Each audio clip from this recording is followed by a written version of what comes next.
wabarakatuh. Perkenalkan, nama saya Mecha Salwa. Di sini saya akan menyebutkan 20 contoh penerapan dan penggunaan algoritma.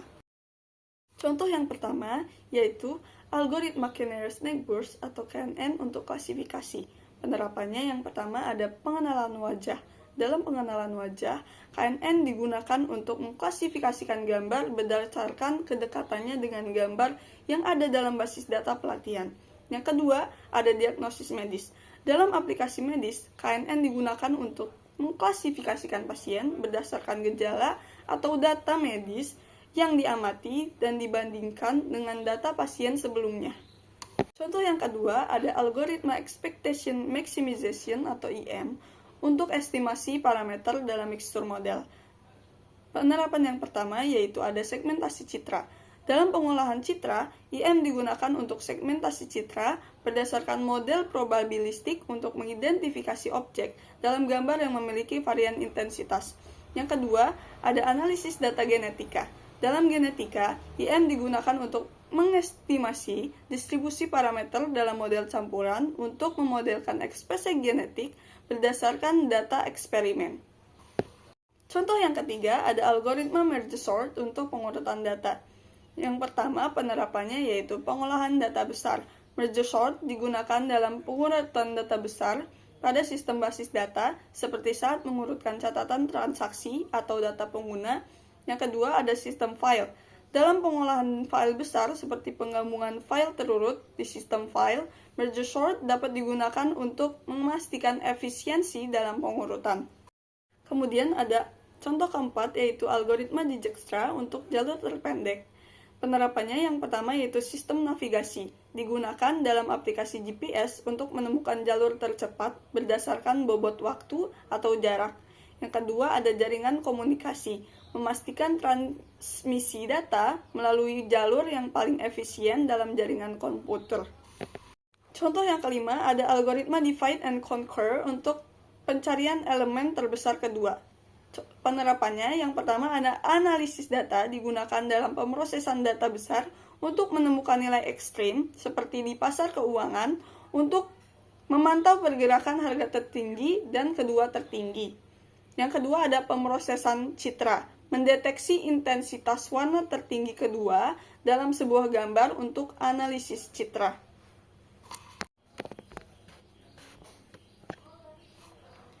Lalu contoh yang keenam, ada algoritma greedy untuk pemilihan aktivitas.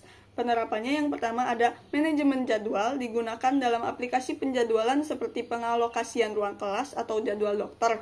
Yang kedua ada jaringan komunikasi, mengatur alokasi waktu, transmisi data tanpa konflik di jaringan. Yang ketujuh ada algoritma backpropagation untuk pelatihan jaringan neural. Penerapannya yang pertama ada pengklasifikasian gambar. Dalam jaringan konvolusional, backpropagation digunakan untuk melatih model yang dapat mengenali objek dalam gambar seperti sistem pengenalan wajah atau kendaraan otomatis. Penerapan yang kedua ada pemrosesan teks alami. Backpropagation digunakan dalam jaringan saraf rekursif untuk melatih model yang memprediksi teks atau menerjemahkan bahasa secara otomatis.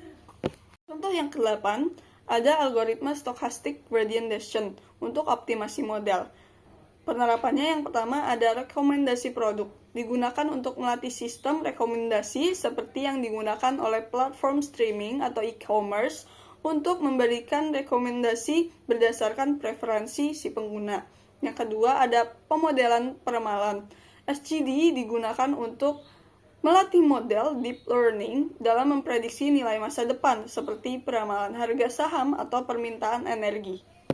Contoh yang ke-9 ada algoritma hidden Markov model untuk pengenalan ucapan. Penerapannya yang pertama ada pengenalan ucapan digunakan untuk mengenali kata-kata dari sinyal suara dalam aplikasi seperti asisten virtual, misalnya Siri atau Google Assistant.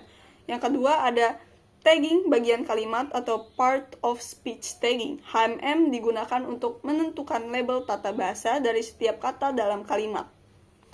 Contoh yang ke-10 ada algoritma native Bayes untuk klasifikasi teks. Penerapannya yang pertama ada analisis sentimen, digunakan untuk mengklasifikasikan teks, misalnya ulasan produk, menjadi kategori sentimen seperti positif, negatif, atau netral. Yang kedua ada filter spam. Native Bayes digunakan untuk membedakan email spam dan non-spam berdasarkan pola teks. Contoh yang ke-11 ada algoritma belief propagation untuk inversi pada graphical models. Contoh penerapan yang pertama yaitu kode deteksi kesalahan digunakan dalam decoding code LPDC untuk mendeteksi dan memperbaiki kesalahan dalam transmisi data. Yang kedua ada pemrosesan citra digunakan untuk segmentasi citra dengan menentukan label optimal untuk pixel berdasarkan hubungan spasial. Lalu contoh yang ke-12, algoritma expectation maximization untuk parameter learning. Yang pertama, penerapannya itu model Gaussian mixture. IM digunakan untuk mempelajari distribusi data dalam model Gaussian mixture, misalnya untuk pengelompokan data biometrik. Yang kedua, penerapan pemodelan data genetik digunakan untuk analisis data genetik seperti mempelajari hubungan keluarga berdasarkan data SNP, Single Nucleotide Polymorphism. Yang ke-13 ada algoritma quicksort untuk pengurutan data. Penerapan yang pertama ada pengolahan data besar, digunakan dalam aplikasi yang memerlukan pengurutan data dalam jumlah yang besar dengan efisiensi tinggi seperti sistem basis data untuk mengurutkan catatan. Yang kedua ada pemrograman paralel. Dalam implementasi paralel, quicksort dapat dibagi ke dalam beberapa thread untuk mempercepat proses pengurutan. Yang ke-14 ada algoritma KMP untuk mencocokkan pola. Penerapan yang pertama ada pencarian teks. Digunakan dalam aplikasi pencarian teks untuk mencari pola tertentu dalam dokumen atau file teks besar seperti dalam sistem pencarian di basis data. Yang kedua ada pemrograman genetik. Dalam pemrosesan genom, KMP dapat digunakan untuk mencari urutan DNA tertentu dalam urutan genetik yang lebih besar. Contoh yang ke-15 ada algoritma decision tree untuk klasifikasi. Penerapan yang pertama yaitu sistem diagnostik medis. Digunakan untuk memprediksi penyakit atau kondisi medis berdasarkan gejala yang diamati. Misalnya dalam sistem yang mengklasifikasikan pasien berdasarkan tes darah atau gejala klinis. Yang kedua, sistem rekomendasi. Dalam e-commerce atau media sosial, decision tree digunakan untuk mengklasifikasikan pengguna atau produk dalam kategori yang sesuai untuk memberikan rekomendasi yang lebih tepat. Contoh yang ke-16 ada algoritma Naive Bayes untuk klasifikasi. Penerapan yang pertama ada pengenalan teks dan spam filtering. Naive Bayes banyak digunakan dalam filter spam email, di mana model ini mengklasifikasikan email sebagai spam atau bukan spam berdasarkan kata-kata atau frasa yang ada dalam email.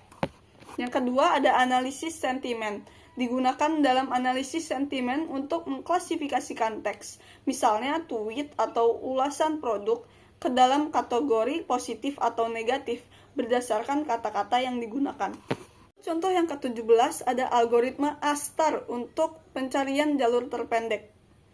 Yang pertama penerapannya ada sistem navigasi. ASTAR digunakan dalam sistem navigasi GPS untuk menemukan rute tercepat dari suatu titik ke titik yang lain seperti di Google Maps. Yang kedua, penerapannya yaitu perencanaan robot. Digunakan dalam perencanaan jalur untuk robot otonom yang bergerak melalui lingkungan untuk menghindari rintangan dan mencapai tujuan. Contoh yang ke-18 ada algoritma Minimax untuk permainan strategi. Contoh penerapan yang pertama ada permainan catur dan tic-tac-toe. Digunakan untuk menentukan langkah terbaik dalam permainan catur atau tic-tac-toe dengan menilai semua kemungkinan langkah dan memilih yang optimal.